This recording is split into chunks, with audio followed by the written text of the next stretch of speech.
Deirdre Verbo here, and welcome to another edition of Let's Talk Seniors, Memory Care Issues, Alzheimer's, Dementia, and Parkinson's.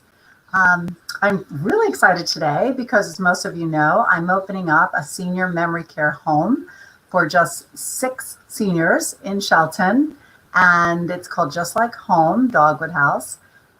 It's gorgeous. I renovated a home and made it 6 bedrooms, 6 bathrooms.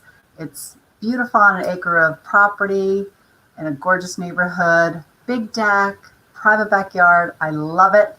All the furniture is coming in, and I have my first prospect, my first resident, hopefully.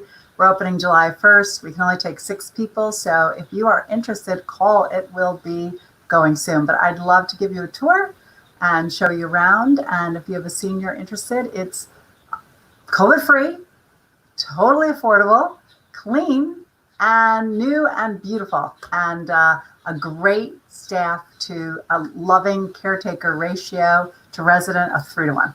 So we are so excited. And a lot of you know that I am an author and a senior housing specialist. So I wrote a book called Home to Home, the step-by-step guide to senior housing. Also did a workbook. And my plan was to go around to all the senior centers and give speeches and help people figure out their life's plan. If anything were to go wrong, if they want to stay in their house and bring in help, if they needed a reverse mortgage, if they needed to figure out their wills, their trust, their estate, their everything, just kind of the plan to give to your children or whoever's going to, your husband or wife or friend, whoever's going to take care of you when you get to be, 100 years old and need some help. But that didn't happen because of our social distancing. So welcome to Facebook Live. So I'm really happy to introduce tonight's guest. So Monday through Thursday, join me every night at 5 o'clock for Facebook Live Let's Talk Seniors. So tonight we have a special guest, Eric Leopold. Hello, Deidre. Hi. Yeah, hi, Eric. This is Eric Leopold, and he is from Assisted Living Advisors, currently in Manhattan, but he services the tri-state area of New York, New Jersey, Manhattan, Westchester, Fairfield, soon to be Florida. He's expanding. There's an ever-growing need for his services. So, Eric, welcome to the show, and why don't you tell us a little bit about yourself? Thank you so much, Deidre, and thank you for having me. It's so exciting. Just want to just give a little plug for your place. I saw it pre-COVID, right before everything got shut down, and it is lovely.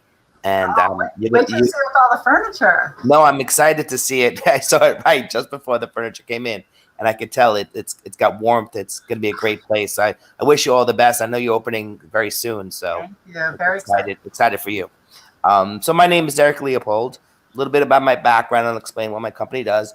I started in home care about 8 years ago, 9 years ago, with a company called Synergy Home Care, and I was director of marketing for that company in Manhattan, based.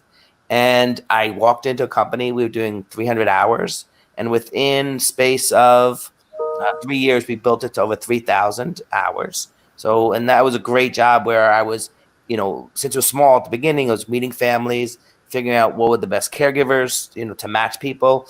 And I loved helping people. And I love that aspect of the business. Of course, speaking to elder care attorneys, geriatric care managers, and other professionals. That also was a phenomenal, great experience. And just talking about how great Synergy was.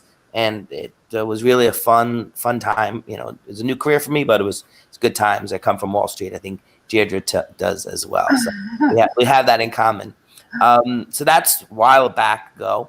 And then a good friend of mine that I met in the industry, Paul Gravino, pulled me into Atria Riverdale. Atria Riverdale is one of the largest assisted livings around the country. Has like 208 apartments, which is a good size.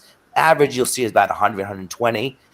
Deirdre's 6, but that's a little different. But it's a great model you have. So Atria was a big model. We used to get 8 to 10 move-ins a month, which is a lot of move-ins, and they expected, me and my team. It was me and this great partner of mine, Judy, and we had 140 leads a month, and we were just busy trying to get people in the door. Yeah, a lot of it was like Place for Mom and some from other referral sources, and I loved it. It was a 3-year stint that I was there. When I walked in there, they just finished a $15 million renovation, so it was like really good timing. I actually grew up in Riverdale, So I knew the neighborhood. It was like almost like a perfect fit. We met one time and basically hired me on the spot. And I was like, okay, this sounds great. I had a great executive director, great team, and the fact that they just finished a $15 million renovation, I couldn't have walked into anything that was perfect. It was perfect timing. It was 82% full. Within 6-7 months, me and my partner got it to like mid 90s, and we kept it above 93, 94%, I believe, my whole 3 years there. So it was a really exciting time. They were blown away, the success we were having. I do say the building counted a lot because we were getting a lot of the overflow from Manhattan. Manhattan pricing, and today it's like $10,000 minimum or $8,000 just to like step in the door, not including care. So not everyone has that, obviously. And Riverdale was always a nice price point. And it was about $5,000, so about half, and 15 minutes from the city with a great product that was, again, brand new, pretty much. So that was a good 3-year stint, and I decided I love assisted living. I love dealing with families. Again, problem solving, how to help families. I said, why can't I just do this on my own? Instead of just representing one property, I could find the best properties out there and represent all of them. And I didn't know if it'd be hard for a single person like myself to get a contract, with these big companies, but because of my reputation, it really wasn't that difficult. And I basically got contracts and just started. March was my 2nd-year anniversary, so I just congratulations. So you're 2-year anniversary. You're a matchmaker. What's that? You're a matchmaker. I'm a matchmaker, right? It's all about matching, and my company partners that are out on Long Island working with me currently and doing great. I'm actually looking, I'll put it out there, anyone in Connecticut who's a great salesperson who really understands the senior care market. It's a great opportunity because you're really helping families. What's really nice about the business, we're a free service to the families we work with. So we offer expert advice, elder care attorneys, whatever the family needs to help them make the right decision. One thing we do is we really figure out the 2-3 places that really work for the family, both on a community level, both on a location, a budget, of course, and care needs. So when you have those 3 pieces of the puzzle together, we can help make a great match for the family. So I know the topic, that's a little bit about the company. And yeah, that's super. So you've been out on your own for 2 years, killing it, which is great. It's great, yeah. It's great and expanding, and you do tri-state. So have you been to all these homes to see what's all going on everywhere? So I never refer a home, a community that I have not personally visited. Mm-hmm. And, some I know better than others, obviously. But so if it's a big company, let's say like an Atrio, obviously I was in that company. I know the ins and outs. So I don't have to go many times. I know what they're about, right? Sunrise also, I know very well, and some of the regional players. So for me, Deidre, I think you saw when I walked in, I kind of got a sense of what your place is going to be about, just understanding the senior market very well. Sure. And asking the right questions. How are you staffing? And I think for your model, which is amazing, is your care ratio is going to be heads above everyone else. 3-to-1 is, you don't see that. Maybe in memory care, you see 4-to-1 at best. The fact that you have 3-to-1 is really impressive. Mm-hmm. So I think that's going to be a big, and of course, with COVID, everyone's so nervous about it, and the big places coming off that are going to have to take extra precautions. They're big buildings and social distancing and all that. You kind of have that built in, which is really great. And not having any cases before you even start is COVID free. Exciting. So I think there's a big, one thing I want to talk about here is misperception about a nursing home and assisted living. Because what I get all the time, and I'm sure you'll find this too, is kids will say to me, and normally we're dealing with adult children for the most part, looking for their parents who are 85, 90 years old.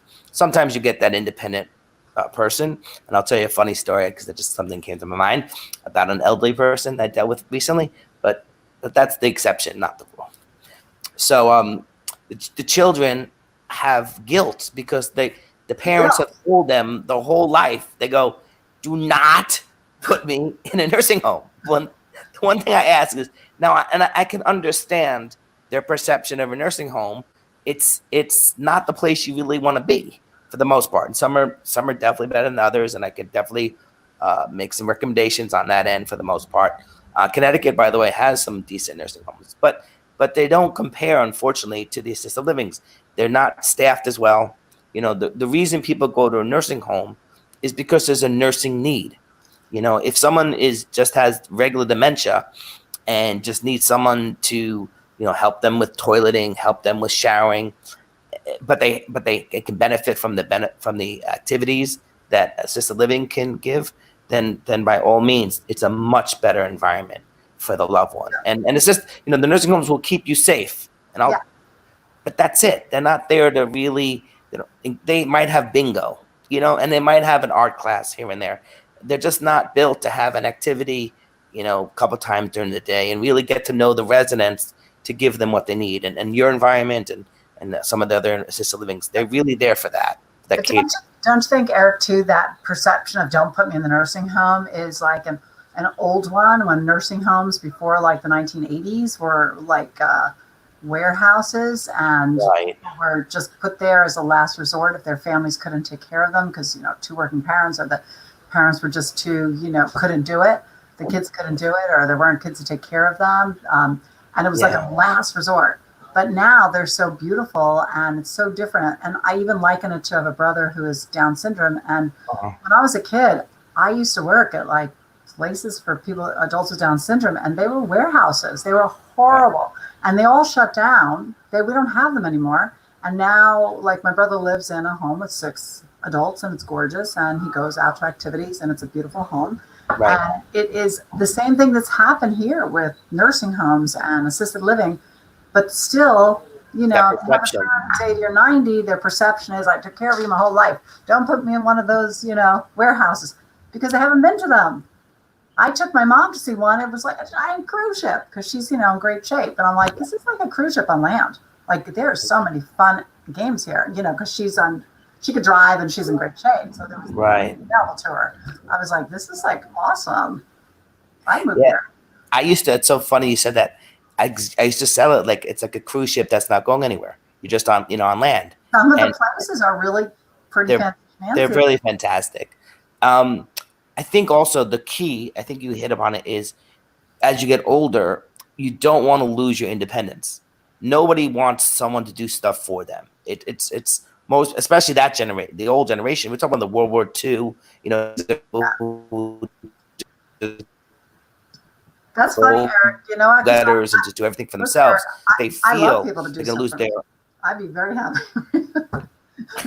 Well, I think our generation, we want what's the reverse, but the older generation, I know. I mean, I can't tell you, I have so many clients who are like, I don't need help. I could do this myself. Meanwhile, they could barely walk, or they go, they go to tours and they go, I don't look like this person. It's pride. It's a very big pride thing. But the funny part is, at the end of the day, they gain their independence, right? Because a lot of them were home. Maybe they had an aide, but they weren't getting engaged. And at the end of the day, they were stuck in their home, prisoners in the home.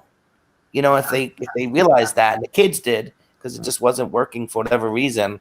And I think what happens, a lot of older people come kicking and screaming. Like, a lot of people, it's not like, well, okay, I can see this benefit. A lot of people are scared. It's, imagine like a little kid starting nursing school, like 100 new friends. It's intimidating, and not everyone is as friendly and can make new friends. Some people are perfect and like they should have been there years ago, but some people it's a little pushing. But at the end of the day, you make that 1, 2, 3, 4 connections, room or activities, millions of activities that you can relate to, or find other people with the same interests, and then you make the connection and you're like, oh my God, I wish I did this earlier. So a lot of times, give that 3-4 months transition and people fly, more times than not. It's not always I know you must have a million stories, but I don't have as many as you by any means. But there was a woman who didn't want to go, and her kids, told her she had to. She lived in a huge house in Stamford, and they moved her. Her husband passed away, and once she got there, and she was bored and lonely by herself, after being married for like 65 years. But once she got there, she didn't ever want to leave, even to go out to lunch with them. And they said, why don't you even want to come out to lunch, Mom? She's like, because this lady, you know, next door to me needs my help. Like she felt helpful to a lady. Well, right. Well, Like she was 90, but this lady was like 95. So she was, you know, found a purpose, like in helping others because she was in pretty good shape. So, you know, you have camaraderie, but you also can find more of a purpose there, especially if you've been a mother hen for 65 years and you want to continue to mother and help people and be of use. And she was felt so like needed and loved it just for that. Because we all want to feel needed. We all feel needed, yeah, and useful. Yeah. I'm 95, but I'm not dead, right? I'm like I have a lot to share. I have a lot of knowledge. Right. And sometimes younger people don't see that, and older people do, right? So it's nice to share your wisdom, your knowledge, and just that you can help. So yeah, exactly. They can make a difference, 100%. And you know, and a lot of communities, you know, have ambassadors. You know, where there's someone who a new person comes in and that's their friend, and they're going to help them integrate into the community, show them, meet other people, you know, help show them where the dining room is. Not that it takes long to figure that out, but you know, just to have someone to a one-on-one to guide you around, and no, it's floor by floor. So each floor there'll be someone who's, you know, the ambassador, and they're very friendly, obviously very outgoing, and they're gonna, you know, make you feel as comfortable as you want. And at the end of the day, I tell people, listen, it's your life too. Meaning, no one's forcing you to go to the book club or go to the movie or do any of the activities. It's really there, you know, if you want. You know, well, they'll encourage you to take advantage of it. But if you want to sit in your room and read a book or go outside, you know, now you thank God you can at this point. Go outside, read a book, get some sun. It's your life. If you want to go outside, go to a meal, you know, that's Eric, what do you do with a parent who absolutely needs help, who's living on their own, maybe setting things on fire, or, you know, just cannot live on their own anymore very well, and they're like, don't put me in a nursing home, I'm not going. What do you do with a parent that's just like set and not wanting to move? So I think the key is I'm coming from a different perspective than their kid. Like, I know myself, my mom will never take direction from me. I can never see that being the case, right? However, if I'm the expert, you know, to these people and saying, listen, this is your decision. You know, your kid thinks you do great here. I think you'll do great here. What we can do in these scenarios when there's a challenge is give it a shot. Like a lot of communities have what is called the respite or trial period, where you come for 30 days, you know, the furniture's, it's already furnished.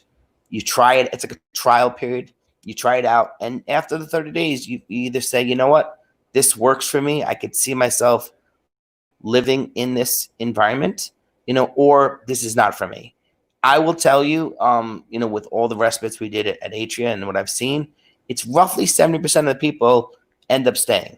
Yeah, the 30%, it's just not either not the right fit, or more likely they're just not the right person for the community. But in general, you'll see that. So that's one way to get people to buy in without like feeling like, oh my God, like I just told them it's a vacation. It's a month vacation. Bring a toothbrush, bring some clothes, and you know, that's kind of how we did it. Trying it on for size. Try it out. Try it. Give it a shot. That's great. Yeah. So you feel like they will listen to you better because you're the expert than their child, as if their child. Well, I think they'll just listen to anyone but their child. I think there's a natural inclination that the parent always took care of the child. It's a reversal when the parent has to lean on the child to make decisions for them. No, the kid doesn't want to really do that, right? The child doesn't want to do that. The parent for sure doesn't want that in general. And it's just the roles have reversed. So it's naturally, I mean, I can't tell you how many times I have conversations with children. We're talking about children who are, you know, 65, 70 years old, parent 95 plus, where they go, oh, I have a couple right now who live in near the George Washington Bridge. They have stairs to their apartment. They were literally, and I spoke to this family for 2 years probably, which is rare that long of a cycle to talk to people. But, you know, listen, whatever they need. So 2 years, they both end up in rehab together. I tell the son, this is the perfect opportunity to get him where they need to go. It's like they both have in rehab. He loved the community I showed him, his own place on Long Island. It was a good rate. They could afford it. Everything made sense.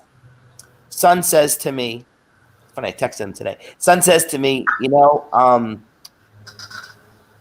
I can't do this to my parents. They have to see their apartment one last time. I said, his name's Glenn. I said, Glenn, if you do that, they're not going, and the fact that they have stairs, it's really not ideal with an aide. It's like, God forbid they fall again. And it's like, and he knew that. He knew that, but for whatever reason, he couldn't. He was so beholden to, well, his parents, mom would go kicking and screaming. So you know what? That case, he says to me, I check in every like 3 to 6 months, and he said to me, we're getting closer. Meanwhile, parents like 92, 93. I'm like, well, listen, I'm here for you, whenever you need. And he has the guilt. He has the guilt more than anybody. It sounds like it's the guilt that we impose on ourselves, right? He has the guilt. I know that it's people want. I just met with. I flip houses, so this is. I flip houses, and people call me. A lot of seniors call me to buy their home because I buy in cash. They don't have to take any of the furniture out. Great. I just wherever you're going, take your clothes, your favorite items, and I will take care of the rest because it's really a giant chore. Like it's a giant chore for anybody to move if you're 25 years old, let alone if you're 95 years old. So and I've known this family. The husband's been ill for 20 years, and the wife is taking care of him. He just passed. She's 97. She's in pretty good shape. She's 97, exhausted, and he's passed away 10 days ago, and she needs to sell that house fast because without his Social Security income, they cannot afford it. And I'm like, he just passed away and you're selling? And she said, I wanted to sell for years, but I promised him I wouldn't put him in a nursing home. He could die in his house. And I'm like, oh, but this poor lady's exhausted. She's 97 years old, taking care of her husband in a house that they were like prisoners of for 20 years because he wanted to die in that house, but he was not dying, for a long time. So this poor lady had like no life all these years waiting for her husband. Now she's 97. So now she's, she's getting out of there as soon as possible because she needs a place without stairs. So she's moving and, we'll buy her house. But it's one thing to make a promise to somebody, but when it doesn't even make sense, like you kind of have to say to someone, this is not the life for us. Like we can move a couple to one of these places and have restaurant service and, all this good stuff. And both have quality of life. Instead, they were like, you never left home except to go to the doctor for years. How is that fun? Just to be in your own house? I see that with, funny, we talked about children, parents, couples, where the wife was taking care of the husband. A lot of women will go like really self-sacrifice their life, their health to take care of their husband. It's amazing. This lady's 97. No, I know. No, still living. No, but then when sometimes when we make that hard decision, and I say, listen, it's gonna be hard in a transition, but I said your relationship, you won't be even though it might have aides in the home, you will be no longer the caretaker. You'll be back to being the wife on a different relationship, but you won't be the caretaker. It'll be different. And once they get that in their mind, and it's very interesting, and I've heard this many times, and I think you'll hear us or you'll see us over time. When it's the wife putting the husband in, the wife visits twice a week, but the husbands, when it's the wife that's in the assisted living or memory care, whatever it is, and the husbands visit, they look at it as their job, right? Guys are very job oriented. So for them, it's like, okay, I had guys that came every day to see their wives, which is beautiful. The wives on the other hand, not that they didn't love their husband, for sure they did, but they were like, I have my life back a little. I got my freedom. Like he's fine. Like once I know he's taken care of, I can visit a couple times a week and still have a great relationship with him. Yet I have my life back on some level. So it's just interesting. That is interesting. My uncle Johnny moved to right next door to where his wife, who was like 7 to 8 years older than him, moved to an apartment on the grounds of her nursing home so he could go see her twice a day. A day, right? He went there twice a day. He would go there, feed her lunch, dinner, comb her hair every day, twice a day. That was his job. That's his job. Exactly what you said. Amazing, right? How it. Yeah. I never thought of it, but yeah, he saw Yeah, you see it like that. Yeah, you'll see more as you get some clients. Yeah, it's very interesting. Yeah. What other things you want to hit upon? I'm happy to. Oh boy. So, do people come to you when they have a catastrophe or they have planned ahead, or when is the best time to come to you and your services? And do you do some big intake, or how does it actually work? So I would say majority of my clients come to me when there's a problem. I wish people took more initiative, saying, "Well, I know this is down the road. Let me just do the research now." For many reasons, that makes sense, right? Because sometimes it makes sense to move in earlier to a place. A lot of people say, "Well, I'll move in when I need it," and I'm like, "Well, at that point, you might not be able to take advantage of what they have to offer." God forbid, being in a hospital is where nobody wants to end up, right? A lot of people will wait, unfortunately, until they have that last fall or next fall, and now all of a sudden they're not able to walk, right? And a lot of assisted livings, they have a criteria, especially in New York, that will not take someone if you're not able to transfer and pivot on your own. So all of a sudden, you had, I was waiting to move in when I needed to. Now the places I wanted to go, I can't. They won't accept me. Or you need a full-time aide. You need to work around it, but the cost becomes much more expensive. So it's very, it's interesting the mindset of people. So most times, people come to me when they need to make a move now because they're in rehab, or they're going home, or they were going to go home, but there's stairs in the home, something preventing them from making the move back to home, and that's what I get the call. That's 70% of my calls are on that level, and that's from the referral. What's ironic about what you're saying, and it's so true. Like even my mom, she's 83 and she's in great shape, and she drives and she's all there. But I'm like, Mom, why don't you and your friend, who's also a widow, move into this great assisted living place? You have your own apartment, and they have all these great things going on. Piano and wine tastings, and I mean, just constant activity, because she's becoming a little reclusive because a lot of her friends are dying. Right. And, but if you just had to walk around instead of drive to everybody, and she doesn't want to drive to her friends a half an hour away in the dark, but if you could just walk down the hall, it's a little different, right? To the main. So I'm like, why don't you do this now? Or you could take advantage of everything. This is exactly what I told her. Because her friend who we took, the husband passed, but he was 6 years in a nursing home, getting worse and worse. But he went from spending, I think $11,000 a month to $19,000 a month. And I'm like, this is so ironic. This guy was so frugal his whole life.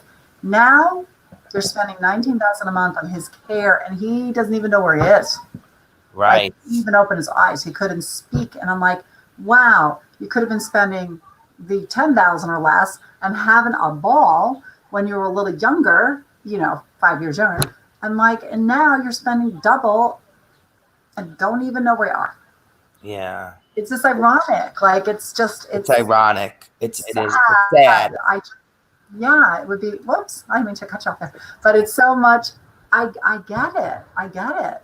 Yeah. I also think if people knew how much their care was costing at the end of life, they would, have a heart attack. I think the most, in your business, our business, the most important thing we can do is just be honest with people and just let them know, the other side of what they're thinking. Just give them the options of what's, why it would make sense to move in sooner than later. At the end of the day, it's their decision. I'm never selling someone, and I'm always just explaining, why this option is really good for you, and if they need to try it out, so be it. That's fine by me. But at the end of the day, it's really just understanding what's your needs, what kind of lifestyle do you want, and is your home environment that you are now, is that really giving you what you need? And if you really get to explore that conversation, in an honest way, people will open up and say, you know what, it's not ideal, or I really don't like people. I hear a lot of times people choose assisted living because They don't want people in their homes 24/7. Yeah. And they don't need that at the assisted living because it's more like on demand. Like you get someone to come for your care plan, help you get dressed, and then you don't see them the rest of the day till maybe at nighttime when you need them to help you get undressed. So in a way, it's a lot more. That's your independence, right? And then otherwise, you're hiring an aide 8 hours a day, and most of the time they're just sitting there because they don't need anything from you. You But know, there's also a lot of levels, right, of homes. Like we put my mother-in-law into congregate living right off the bat because it was somebody cooking for her, a great lunch every day. So we knew like she didn't have to cook. Like the cooking was taken care of. They also cleaned her apartment and paid all the bills except her phone bill. So she no longer had to write a bill. One bill that came right out of her checking account. She didn't have to cook anymore. The rest of it, she was totally independent living. right? Like, she had her own apartment, did everything. So it wasn't that she needed help bathing or going to the bathroom or anything, but we were, fearful of her cooking and not eating properly and socializing. And Was she okay not cooking? Because I'll tell you, I have this. yeah, she was, because she was a pretty bad cook to start with. Oh no, here. So I have this 82-year-old woman who's Italian, and she is you could tell she's a real cook. I mean, Yeah. she was telling me the sauces she has and how it's 15 hours to make her sauce. And I was like, I'm kosher, but I'd love to try your sauce. It sounded amazing. But so one of the things she told me goes, I need a kitchen. Oh. No, and I'm like, Oh yeah. That's I her get hobby. it. That's I her get, hobby. that's a problem. So for assisted living, most assisted living around here, they don't have kitchens. It's just they don't come with that. You have a microwave at best. Anyway, so we're looking at some independent places. Yeah. Well, Italians also like to talk about cooking and eating because I'm half Italian. But my my mother-in-law had a kitchen because it was congregate. She had her own apartment. Oh, she did, right? Basically, she made toast and got Meals on Wheels delivered and had a great hot lunch. And if you were diabetic or on special needs, which she wasn't, they catered to that. So you knew they were eating properly and eating and somebody overseeing them, even though she had total. So I loved it. So there's all types of care. You don't have to go right into, you don't need assisted living. And congregate living is fabulous for socialization. Absolutely. Yeah. Every day, And that's what it's about. Right, to go. And that's really what it's about, right? The socialization. Who wants to be alone? We're social people. And she looked so much better. Like every day she was dressed and showered and ready at 11 o'clock with like jewelry on to go to lunch at 11:15. Because she's people. I love those people. Those are nice people. Those are good people. It made such a big difference. So one last thing, Eric, how long does it take from start to finish? Like if somebody has a fall, catastrophe, or just comes to you from your assessment to getting them into a home they like, about what's the average timetable? What is the... So it's a great question. I tell people, especially because I come from the assisted living world of Atria, we've moved people in 2-3 days if needs be. And that's fast. Don't get me wrong. But in general, I think it depends on the need, but it could be a 2-week process. At the end of the day, I can narrow down quickly about what the right options are and how quickly the families look at it and make that decision. But at the end of the day, my company helps them speed up the process as well because each state has different regulations. And if they need like a specific form done, we'll coordinate with the social worker at the rehab just to help speed the process and just make it easier. What I tell families, like, listen, this is your first time moving someone to assisted living. It's overwhelming. It's a lot on your plate. I've done this 1,000 times. So let me guide you. Let me help you. Let me get you in touch with the right people. And we'll do step by step, and we're gonna get this done. So once they understand that they're in good hands, so yeah, I've moved people in 1 day. I mean, I don't like to do that. That's very fast. But if they need to listen, if someone's in a rehab and they call me on a Friday and go, listen, mom's leave on Monday, and they haven't planned. Some people don't do that. They go, can you help me? I'm like, absolutely. So by Monday, they will have, toured this. Now it's virtual, a few places, and then, get that process moving in. So great. And right now, are you finding that people are taking people still? So in New York, which is my biggest market, they just started open up taking residents. So they'll do that. They will take residents now. It's how do I put this? It's not like they'll take maybe 2 a week. They're going to stagger the move-ins. Everyone has to be COVID free to take a test, make sure they don't have COVID. In addition to, they take their temperature. They're going to in New York. I don't know how it is exactly in Connecticut. I think that they self quarantine for 2 weeks. And then once they're done that period, then they phase into community. A lot of the communities, people were self quarantining anyway. They're starting to roll out like phase 1 in New York, and where you can at least do small group activities. And then meals are back in the dining room. For a while, meals were just in their rooms. It was a very lonely. Yeah, very lonely. It was very tough. We have it very lucky because, well, for one in Connecticut, they just made that all caretakers have to do a COVID test themselves weekly. And what we're doing is just having somebody do a double negative so they can come in and not be quarantined, because how sad is it to like move from your home and then be in a room by yourself for 2 weeks, and it's scary. I think scary. So we're just doing a double negative test, and like I said, most of them are quarantined. They're not like trips around or working, so we're moving them in and feeling very safe about it. And do your caregivers have to take tests weekly? Weekly, and then every day their temperature when they come, and everybody's temperature is taken every day. Every day. The residents as well. Yes, everybody's temperature is taken every day. Great. Yeah, just to make sure. So that's how we've been able to. Well, that's how you're gonna do it. Open it yet, but how the care homes have been doing it in Connecticut, and they have been 100% COVID free. What's nice is you have the space to have everyone social distance anyway for meals and stuff. You could stagger meals. You have the ability to do that. You know, and they could still be together. Yeah, right. Just like now, I'm seeing my kids outside 6 feet away. Correct. They're outside. So, and they're also opening up to having people visit outside and just stay 6 feet away with masks on, which is so nice. So nice. I love it. Your house, if I remember, is going to have cameras so families can be connected. Yes. See, that's amazing. Not every assisted living has that capability. So you don't have to live down the block. Yeah. You should be able to see.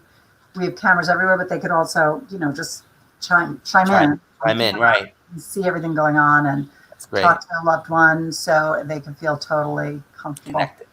Yeah. My daughter actually just had a baby a few days ago in quarantine in the hospital, cesarean, and all we could do was, Zoom with them all day. They couldn't even leave the hospital. Quarantine. Yeah.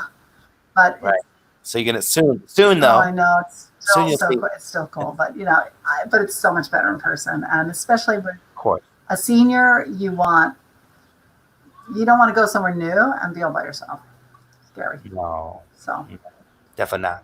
But Eric, I want to say thank you so much. Do you have any parting last words you want to say? I know you're doing the tri-state area and you're branching out to Florida. Yeah, I'm going next week. My family, taking a family trip / business trip. Florida's a huge opportunity. A lot of assisted livings are in Florida. There are a lot of people doing what I'm doing, but not at a professional level. I don't know if they've come from the same background. I hear it's a lot of women who they want to pay for their Prada shoes, so they go one deal a month. Like for them, that's their mentality. So they close one deal. A part-time realtor, right? Exactly.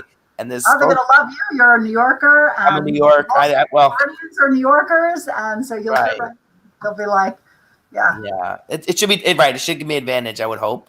The New York fast talking, whatever. But we'll see. It's exciting, and I already have some really good meetings set up. So I need a partner though, as I can't replicate myself. Yet there's no way of doing that. So Eric, here's your shameless plug for. You want people in Connecticut that are interested in partnering, matchmaking, and who love seniors. What do they have to know? They have to love seniors, matchmake. They have to love seniors. I think the ideal, if you ask me who the person would be a social worker who also though is a go-getter, because then it's commission only, and I'm willing to pay a draw for a little bit, but at the end of the day, you eat what you kill a little bit, and you have to be a little bit hungry, but if you're passionate about what you do, and you think you can make a difference in people's lives, it's not really selling. It's really just explaining and telling and just being open about, what you're passionate about. Like you feel it, like you're passionate about what you're doing. And I think that's going to be why you're successful, Yeah. So, and you're smart business. They go together, but it's that passion, I think is most important. Excellent. Well, we wish you the best of luck in your expansion, and I hope, we'll be working together here in Connecticut. We will definitely work together. And I'm happy to do this again, like down the road, if you want to do a follow-up. So of course. I'm here. Yeah, I want to know what's going on in Florida too. And yes, we could talk about that. Right. When COVID is over, I'm sure everything will be a whole different story. So it'll be super. I hope Thank so. you so much. I'm going to say goodbye to Eric, and thank you so much. I appreciate it. Take care. Thank you, Deidre. We'll be in touch soon. Good luck to you. We'll talk soon. Well, thank you so much for tuning in to Eric Leopold. He's with Assisted Living Advisors, New York, New Jersey, Connecticut, and soon to be Florida. So if you have loved ones moving down there, which so many of our tri-state people do, get a hold of Eric because he can help you in tri-state. And now, is that such a thing, quadruple state? Yeah, I guess that's what it is. He'll be a quadruple state advisor. Well, until tomorrow, we have a great show for you tomorrow. So I hope you join in 5 o'clock. And I look forward to seeing you all. And if you are interested, I was going to give you my name. Oh man, I meant to put it down below here. Okay, I'll do it tomorrow. My name is, I'm going to give you my name and number in case you want to give me a call. There I am. Yeah. If you want a free book, I sell them on Amazon, but I'm very happy to send them out. I've been sending them out by the dozens every week, and I'm very happy to get them into people's hands. They do me no good here, and I want everybody to have the information. So if you'd like a free book, Home to Home, the Step-by-Step Senior Housing Guide, please just give me a call at 203-689-7562 or email me, dverbo@gmail.com, easiest one. And until tomorrow. Hi, Deirdre here again. Thank you for joining me on Let's Talk Seniors Memory Care Issues. Is this an issue hitting home?